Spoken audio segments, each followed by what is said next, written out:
சரி, அது தெரியணுமே. நேராக எடுத்துன்னு போனேன். அந்த வீட்டுக்கு போனால் அவள் 3-4 பசங்க இருக்கா. இவர் சொன்னார், மாதிரி எங்கள் அப்பா கடன் வாங்கினால. யார் வேடிக்கை என்னென்னா, அந்த கடன் கொடுத்த அவர் அந்த அப்பாவும் போயிட்டார், கடன் வாங்கின அப்பாவும் போயிட்டார்.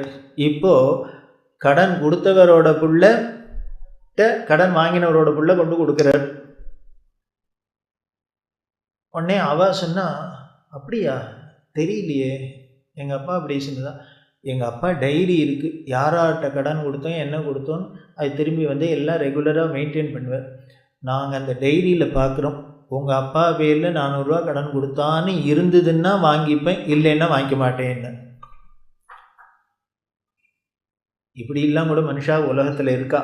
வேடிக்கை என்ன, நாமளாக இருந்தால் 400 ரூபாயே இல்லையே 4 லட்சம்னா வேண்டாப்புல இருக்கேன் அப்படின்னா அவள் எவ்வளோ உத்தமனாக இருக்கணும் பாருங்க. பார்ப்பேன், செக் பண்ணுவேன், இருந்துன்னா வாங்கிக்கிறேன், இல்லைன்னா நான் வாங்கிக்க மாட்டேன் அப்படின்னு. பார்த்தா செக் பண்ணி பார்த்தா பேர் இல்லை, இவருக்கு 400 ரூபா கடன் கொடுத்ததா இல்லை, வாங்கிக்க மாட்டேன்னு தகராறு.